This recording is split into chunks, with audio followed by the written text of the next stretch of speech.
there. Welcome to the Own Your Expertise interview series. I'm Emily Crookston, owner and decider of all things at the Pocket PhD. I'm the ghostwriter for Rebels, Renegades, and Mavericks, and I love helping experts with big ideas get those ideas out of their heads and into the world. Today, I'm sitting down with Kim Eley. Kim is a writing coach and publisher who empowers writers to go from idea to published book. She's also the CEO at KWE Publishing. Hey, Kim, would you tell us a little bit more about who you work with and what you do? Hey, Emily, absolutely. Thank you for having me. So, like you said, I go from idea to published book. I work with entrepreneurs, coaches, consultants, and speakers to help them create their amazing personal development book. I like to describe their book as their business card of steroids. So it's a fantastic way to market themselves. I also work with wonderful children's book authors. So that too is a great deal of fun. Cool. So let's get into some questions. So how would you describe your path to becoming the expert you are? So ever since, I was young, I always remembered loving writing short stories, things like that. I really got started on my path in 2018 when I decided to write and publish my own book. And oh my gosh, that was the best learning experience. It was so much trial and error. Good grief. I keep threatening to write a book, publishing the hard way. I love it. Yeah. I made a mistake in the book. But through all that trial and error, I learned a ton. I learned efficient ways to, publishing done and to be able to have finally a crafted message for your book that you're really proud of and excited about. Yeah, that's such a good point. When you learn how to do something, you're in such a really good position to show other people how to do it, just like you're saying, because you made all the mistakes, right? You know what not to do. And so, right. What made you want to, I know you loved writing. What made you motivated to publish your own book? Absolutely. So I always joke and say, I majored in English, so of course I ended in IT after I graduated. Right. I was in IT for 17 years. It started because I loved taking things apart. So I was a computer technician. So I would be the person, face deep into, pulling a motherboard and that kind of thing. And it was interesting at first, but then after I'd been in it for 17 years, I worked my way up to being a project manager. I realized I was sleepwalking through my life. I was like, I make a good salary, there's nothing wrong with what I do. I'm bored, so I decided, I was like, what do people do who really love what they do? And then I was like, I'm going to write a book about that. So I interviewed people, different walks of life. The thing they had in common was they absolutely love what they do.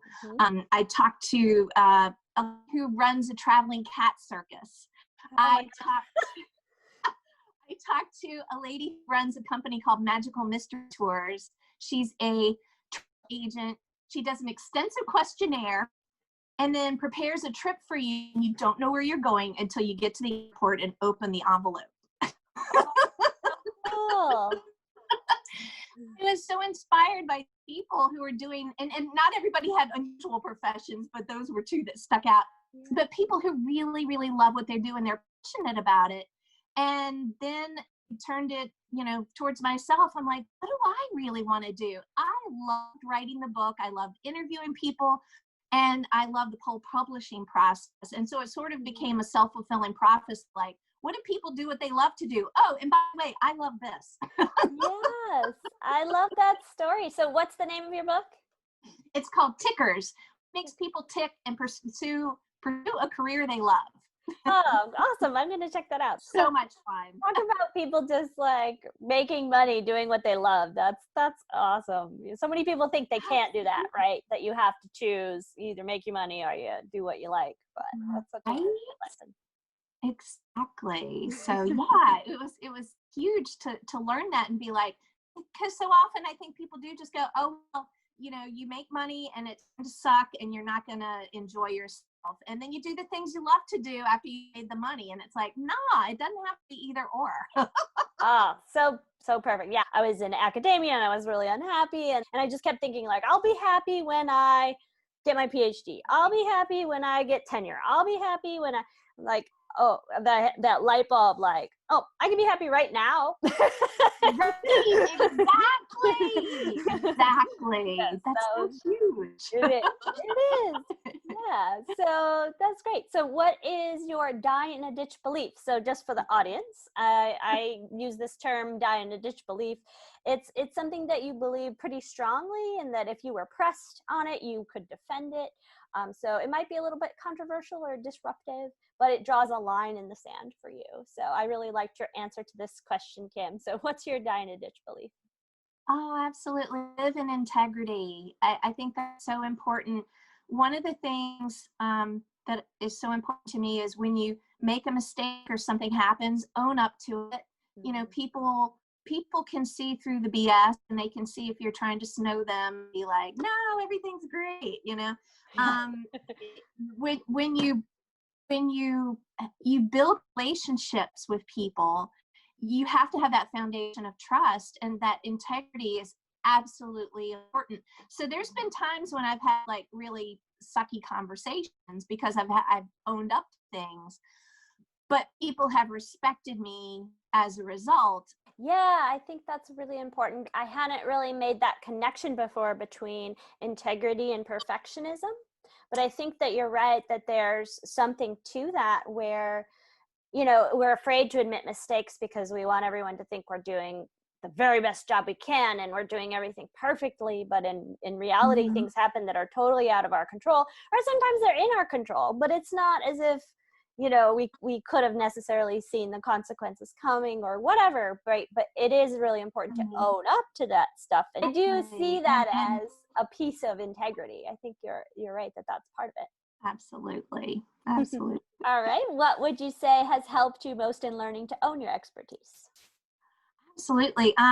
So one thing I did, it's so funny because I really resisted, but in 2017, I took life coach training, and I absolutely resisted it because for whatever reason, the words life coach drive me up a wall. I love what life coaches do, however. And so I really felt called to do this training, even though my logical brain was like, Kim, you're doing writing coaching.